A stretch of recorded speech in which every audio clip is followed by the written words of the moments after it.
Hi, my name is Angie Tucker. I'm a board member and secretary of Revelation Gardens, a Benton County nonprofit working to reduce the number of pets in need in our community. We've started a weekly podcast on Sundays at 2 to talk about all things related to pets. Today's topic is our book talk, and our title of our book this time is The Lustre of Lost Things by, I've lost her name. What do you remember her name? No. Keller. Her last name is Keller. I had it. I'm going to say her name because that's important. So I'll have to find it. The Lustre of Lost Things. Sophie Chen Keller. Sophie Chen Keller. Okay.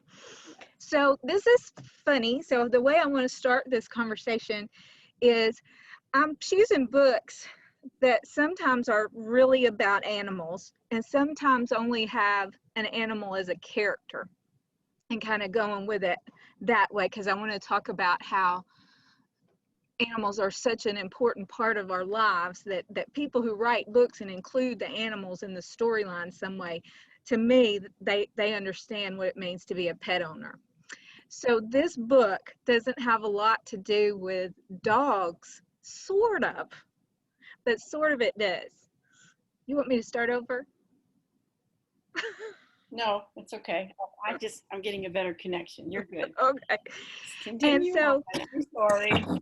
That's okay. The title of this, the Lustre of Lost Things, when I read the review, it said a little boy goes across New York City looking for lost things with his overweight golden retriever, Walter. Not Walter. His name's Walter. What was the dog's name? Boy, I hadn't started good. Anyway, he goes with his overweight golden retriever. So I'm thinking it's going to be a big part, and it has moments. So as a pet owner, and as this being directed toward people who love pets, let's talk a minute about the character of the dog. What did you think about the dog? I'm trying to remember his name.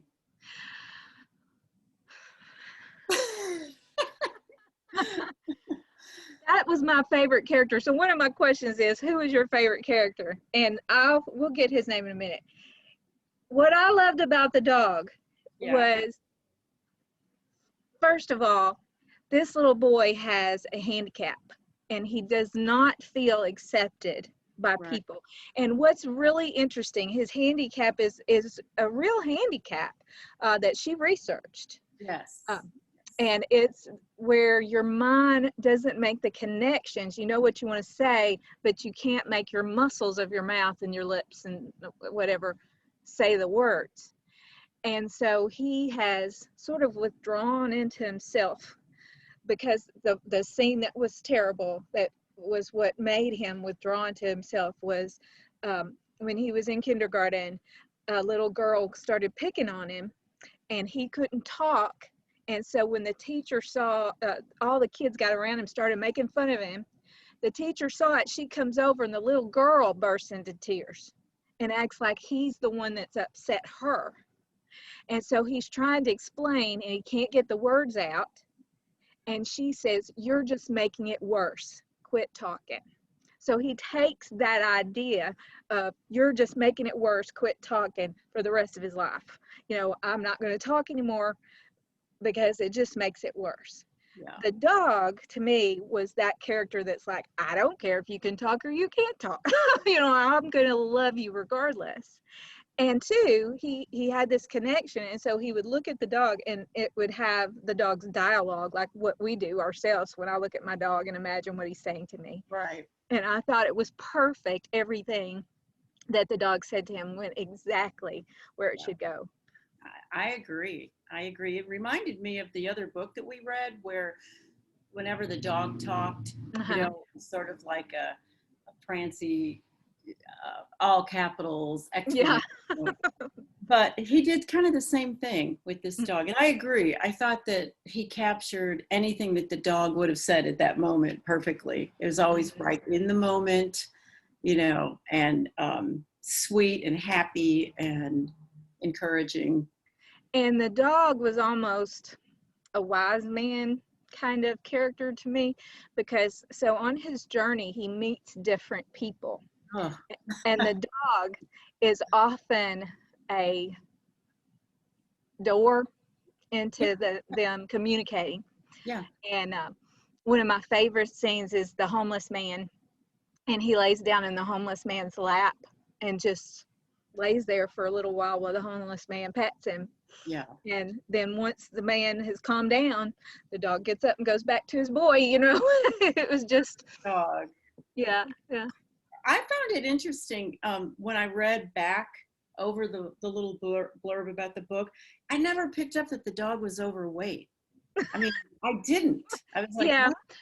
Well, I think it was because they lived in a sweet shop, and we'll get to Yes, the he sweet was shop. always getting Yeah. stuff out of the trash or off the counters or whatever. But yeah, Hmm. Hmm. um, so he was a really interesting. Like sometimes I I didn't think of the boy Walter without thinking of the dog. The whole journey that he went on. I Hmm. just saw those two as a team, as a pair on And the I journey. almost got in trouble because of the dog. He runs away to find the lost book, and of course his mother sends out the police to find him. And so police sees him out and says, what are you doing? And he's like, nothing, and kind of tries to walk off. But then the policeman sees the dog, and he knows it's a little boy with a golden retriever, and so it clues him in that that's the lost boy. So there were moments that the dog is very much a part of the story, and very important to what he's doing. Oh, yeah. But the other thing I want to talk about and how it relates to pets. So theme wise, this was a book about lost things. Yep. And many of us as pet owners have lost a pet um, Yes. in several ways. That word lost can mean many things. I remember my dad, when I was younger, we never had dogs on leashes. Dad let them run free out in this town. He was a country boy, and that's how you raised a dog. We didn't Yep. get him spayed or neutered. you know that was just the way country boys did. And Yeah. so we lost a dog one time. These people saw this poodle outside, and so they took it in and just kept it. And we but we found him. And so Walter's talent is finding lost things, and he has convinced himself to talk in order to find lost things for people. What did you think about the theme there? I thought it was really unique. There's a few places in the book where I felt like I was along for the ride, but it was like, okay. I liked the idea that he could find things, and I liked his little backstories. Like going with somebody to Mm-hmm. find what was the Ball- big instrument, ballet shoes and thimbles. The woman with the thimbles. and the That guy with was, the big instrument, and they had. oh yes, that was good. That was like the first one. Yes. So I like that the author put in those little backstories because I needed to hear that. Otherwise it was like, what do you mean you find lost things? Like you're in New York, you're in a busy, there's people everywhere right outside the shop. He's always going through. And so it was a little bit like, do I want to believe that? But I loved the backstories. I think those helped a lot. Well, we do have to mention that this is kind of magical realism. Yes, definitely. So the beginning, he lives with his mom. He's lost his father, which is one of the big themes that we'll get to. He's lost his father, and the desserts dance and breathe and all that kind of stuff, and people come because it uplifts their spirits, and there's little mice cookies running around, and they eat them. That's the thing that got me, like these living things. I, We're just gonna eat it. I kept trying to distinguish, like, is this just him seeing that? But sometimes the customers react. Yeah, yeah. But so the book is very important, Yes, I think the book brings the magic, right? Do you exactly. agree? Yeah. Yeah. And the book is the story, is more the story of his mother than it's his mother and his father's story, Yeah. because the father sees a mermaid, or thinks he sees a mermaid, who tells him to go and do what he wants to do, and he becomes a pilot. Meanwhile, years later, the mother discovers this woman that Yes. seems homeless and lost, and she brings her into the shop, and the magic sort of happens because of this woman staying the night in the shop with her. And so they write this 5-page book, I think 6 pages of that story. And so from then on, that book stays on the shelf, and the magic happens because of that book. And the mother, the owner of the shop, tells it to everybody. That's part of the charm of the shop, is she tells that story. People huddle around the book and she tells the story. So, yeah. My big thought, I thought it was not lost. I thought it was stolen. And the beginning, what the problem is they are trying to gentrify this section of New York. And so he starts seeing a lot of the shops around him get bought out by big companies. Right. And the new landlord comes and at first doesn't threaten them, but then finally he comes and threatens them and tells them they're going to have to close up shop. But that's after the book is gone. So we know, so that's why the little boy goes looking for the book to bring the magic back. Isn't there a part, I don't want to make a spoiler, but isn't there a part at the end where the landlord says, I didn't mean to, yeah? Yeah. Okay. So yeah, he's kind of drawn to it. Yeah, but you sort of know all the way through. But what's fun is that the pages get lost. Like, he doesn't just find the book, he has to find each individual page. So let's talk about the characters that he went up to. So out of all those characters, which one that he went up to and found a page was your favorite? Oh my gosh, that's hard. Isn't it hard? Yeah. So weird. You know what? I found that whole underground scene Yes. amazing, but I really like the guy with the plane, or the Yes. whatever he's gonna fly. Hang glider. I liked that character. I liked their exchange. He spent quite a bit of time with him. But there's, I liked them all. There's so many good ones. Though the little woman that took him up to her apartment. So I have a good question for you about that little woman. Uh-oh. So on this thing, and tell me what you think this means. Do you remember her telling him to make a sunflower seed friend? So the sunflower seed friend, she says, Milton barks, and she echoes him, you look for thief, you look for book. When on journey, you remember, you start, you keep going, you make sunflower seed friend. That is what matters. So she had a little lady that lived next door to her. Do you remember? Yes, yeah, I do. And she loved sunflowers. And so she would always bring her sunflowers because she needed protein. Yes. Yeah. I remember that. Yeah. So what do you think that means? We all need sunflower friends. Somebody that brings us what we are lacking or what we need and maybe can't do for ourselves, or maybe don't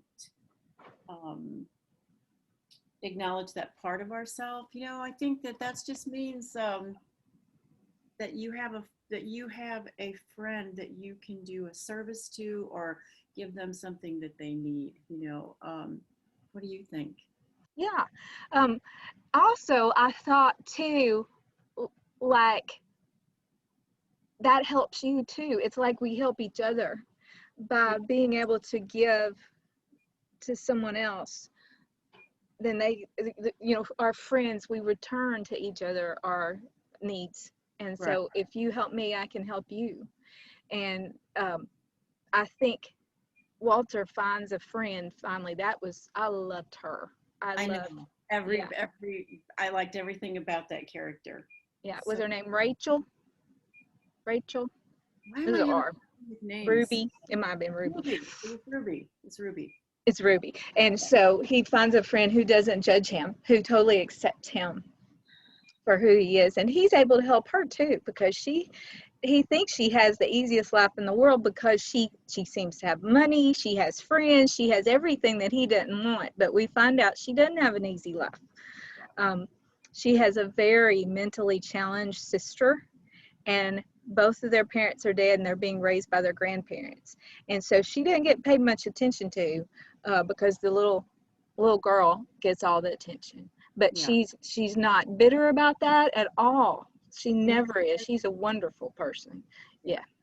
But she needs a friend. And so Walter's able to be that friend for her, I think. Oh, I do too. I loved that. It made me so happy. Mm-hmm. You know, just their exchange. It was a lovely little development at the very end, because really he had connections with everybody. He did. You know, he did that, but they were you know, just chance encounters, but they were actually deeper than that, because each one of them had a story. Mm-hmm. You know, each one of them. So the freakiest part to me is the rat people. So I know, like rats dripping off their arms and on them, and but they're wonderful. They're wonderful people, but it was so funny that first sighting of them. You know, what is happening? And one of them even comes, he passes out or something, and she comes to help him, and there's just rats hanging off of her, and he's like, no. But I thought what was interesting too is he didn't solve everyone's problems. Yeah. Sometimes he'd help them solve a problem, but like those people, he didn't solve their problem. They helped him more than he helped them. Yeah. And still, they were wonderful people. He never met like a bad person. Even the bully ended up coming around at the end. Yeah, he did. Yeah. Mm-hmm. Can you see this book being made into a movie? It would be a magical movie, maybe one of the Netflix ones. Have you been seeing the Netflix Christmas ones that are so crazy and magical? No. It could. They're doing that a lot now.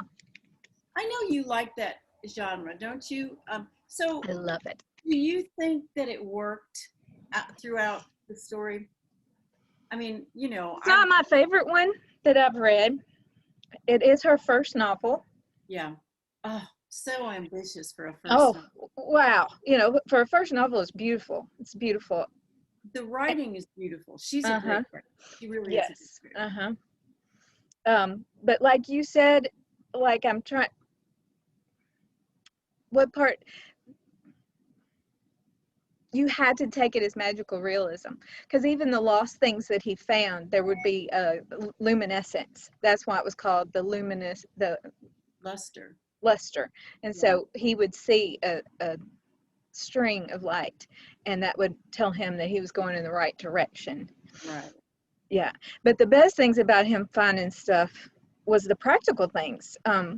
Even though he said, you know, even though there was a magical strand, he asked people, you always look where you would look. You know, you always go back and look. And a lot of times people would just miss it, and he'd find it.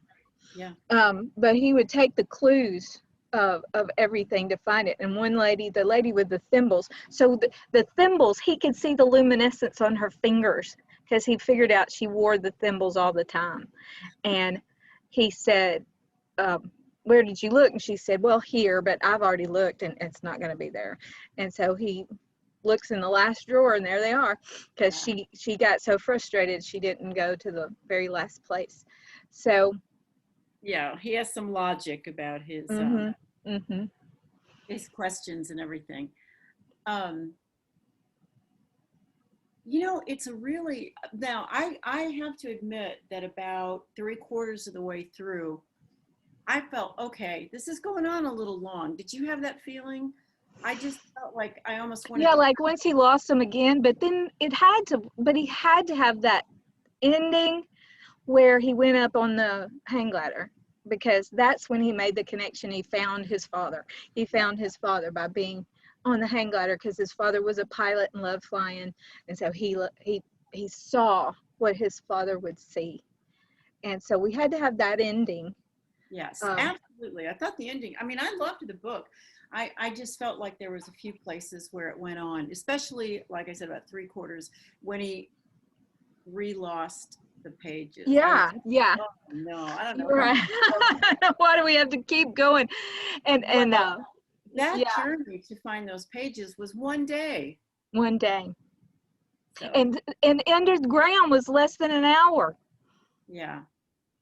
Where do you think they were when they were underground? What do you think about that? All the different rooms filled with all the different. I looked up City Hall, the City Hall place, and it's a real place, and he would never got in there because they have only they open up tickets for you to buy only in April and August. Like, you buy the tickets for September, October, November, December, and August. You buy the tickets for April and January. There's only 1 month. Like 4 times a year they sell the tickets, and they sell out. So he couldn't have got in there that easy. So that's one thing with those magical. But then, yeah, I believe there's stuff down there. I've seen too many movies where they've gone into hidden tunnels or places, abandoned tunnels that they don't use any longer. I thought it was fascinating how everything had been organized. Yes. Yeah. And it's also interesting that Milton was asked to stay behind during that whole portion. And I found myself thinking about him when I was reading it. I was like, well, where is he? Is he just sitting by that? I know. And I was like, when he was going back and he was asking for a shortcut, I was like, wait a minute, Milton's up there waiting. Where are you? Where are you going? Yeah, but he was there. That's a good sign that that character, the dog, was well done, because I found myself a lot of times, like especially in that scene, thinking and being concerned about him. Yeah. So that's good writing. Yeah. Well, let's see if there's any. Have you ever helped someone find a lost thing? Is there an item you personally lost? Oh, Lord. Do you have any good I lost something stories? Yes, I have one that came to mind. So a long time ago, when I was a kid, those little Nabisco Martians would come in the Nabisco shredded wheat. They were made of plastic, and they had a little antenna. Do you remember those? No. Well, anyway, there were 7 kids in our family, and so getting a hold of one of those was not easy, but I did. And it was mine. And I must have been about 6, and I loved it. And I tied a string around it, and it went with me everywhere. Wow. And then one day I woke up, I think from a nap, and it was just gone. And I, to this day, remember looking, like almost frantically looking everywhere, the yard, the garage, my room, being so sad. I never found it. And one day I was talking about it, like with Jack or Katie, and my mom was there. She goes, oh, I took that away because you were just too obsessed with it. And I was like, what? So I got on eBay and I found one, and I ordered it, and now I have it sitting prominently. So I recovered it in a roundabout way. Yeah. Years later, decades later. That's hilarious. I'll show you. Okay. Nabisco, man. Oh, so that's my story. That's one. But what about you? We lost Joseph. Oh, we lost Joseph in a mall, and luckily, I was too young to understand some of the implications of losing a child in a mall, and so Mom was just freaking out. And so, I mean, we were running up and down that mall looking, and there he sat at a place where you threw pennies into the fountain. Yeah, but I remember that franticness of losing, you Yeah, know, your something brother. so important. Yeah. Yeah. And Mom tells that story a lot and tells about finding him, you know, how he wasn't scared at all and sitting there throwing pennies in the lake. He didn't think he'd done anything wrong. You know, he was just lost. So um, sometimes I wish we hadn't found him. Ha ha, no. It's my brother. Walter lights an oil lamp every day in the hope of his father will find his way home. Did you think Walter would find his father? No, I I did. never did. I You did? did. Yeah. Oh, yeah. I thought, I kept thinking at the end, I thought his dad's going to be there when he gets home. I thought maybe he would lose the book and he would get home and his dad would be there and his dad would bring the magic back. I never once thought that he would find his dad. It was never like, maybe at one point I thought, oh, wouldn't that be? And then it just went away. I never Yeah. did. Yeah. I was convinced from the very beginning that he was gone and that wasn't going to be a part of it. So, Yeah. no. But and what's interesting is, like we've talked about, we've lost animals and we've lost people, Oh, and yeah. how they return to us even when they're lost sometimes. Like when my grandmother died, um, she's in my dreams all the time, and every time she is, I find myself looking at her going, thought she died. And there she is, you know, and I'm like, how did that happen? Strange. Yeah, but we go ahead and with our lives or whatever we're doing. Yeah.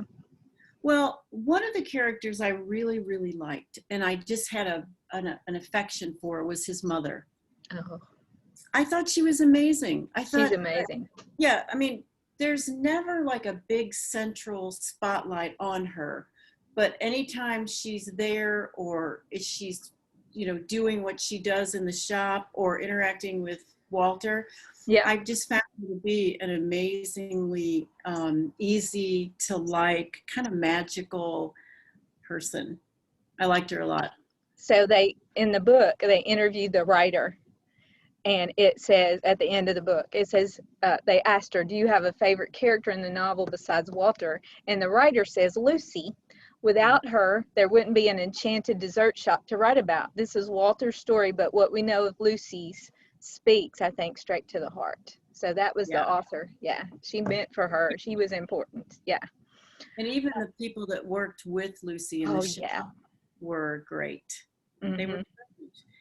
And she researched her pastries and her baked goods, because there's a lot of stuff that is being named, and a lot of it I didn't know. I was like, well, I gotta Yeah. look that up. What is Yeah. that? Yeah. Yeah. I didn't know what the mouse weren't cookies. They were called something else. And I don't know what that was. So I would have to look that up too. And she even did that with the sandwich. So remember the guy that flew the hang glider? He Yeah. said that all his life he had a turkey and cheese sandwich, and his wife was a lot more outgoing and uh, adventurous. And so when he lost her, he decided to be more adventurous with his sandwiches. And that sandwich they ate, it sounded good. Oh, wow. Yeah. Yeah, yeah. So the details of writers, it's amazing what they can do. Um, That's one of the things that really delighted me about this book. There's passages, there's writing that's just so colorful and detailed, that, like, that is the strength of this book, is her writing. She's really mhm, good. mhm. I thought the way she wrote Walter, trying to like go through his processes, trying to speak, I mean, it felt very real. Yeah, It felt it really did. real to me. Yeah, I've heard people compare. I saw a review where they compared it to the dog in the nighttime. Yeah, Yes.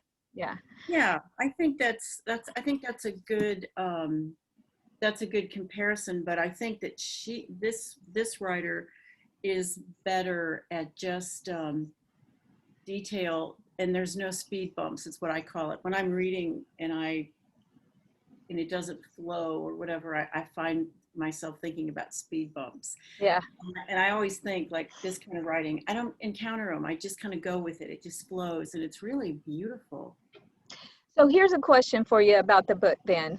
So anybody that's listening that might want to read this. So last night I made Mom watch Nomadland with me.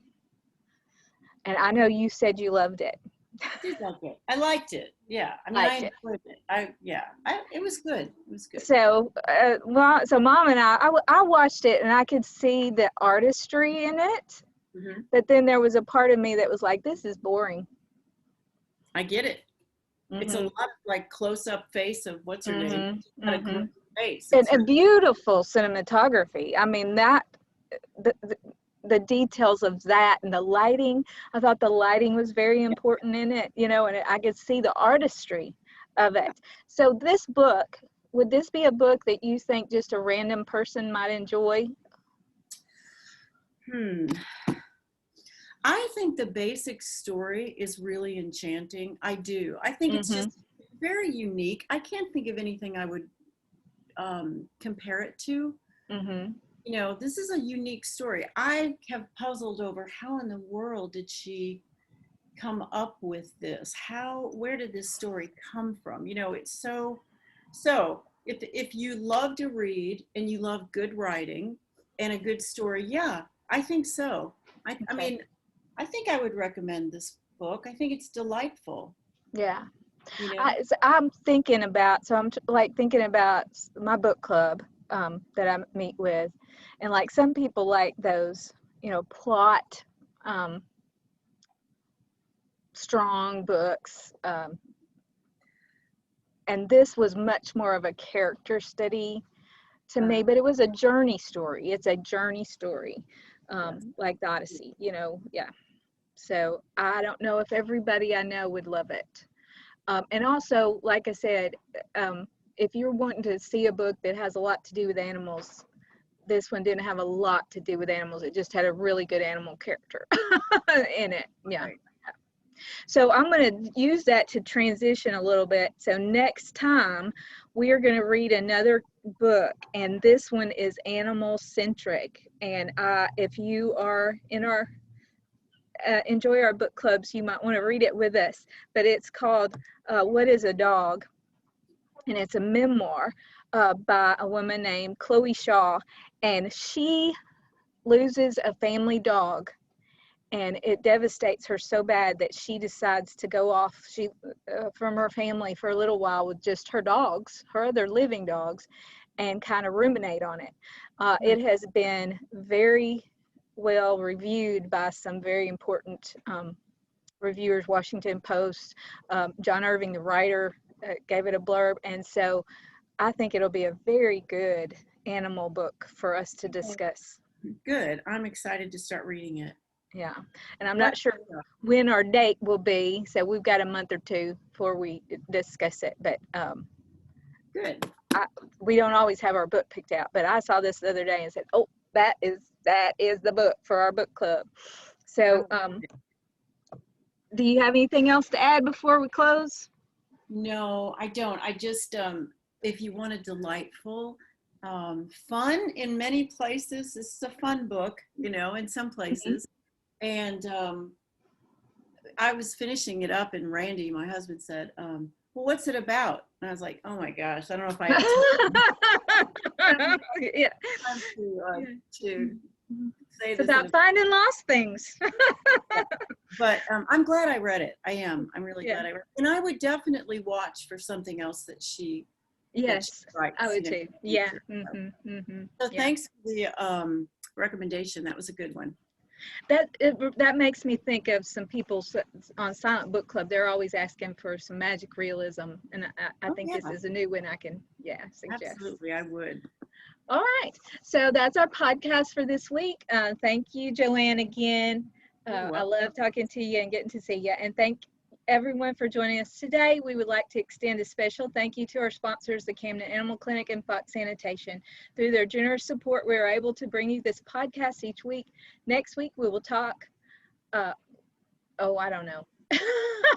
we don't always know what's coming next. Remember, if you have a pet related question, email us at revelation.gardens@gmail.com. Same cat time, same cat channel. And you know the last part? Dogs rule.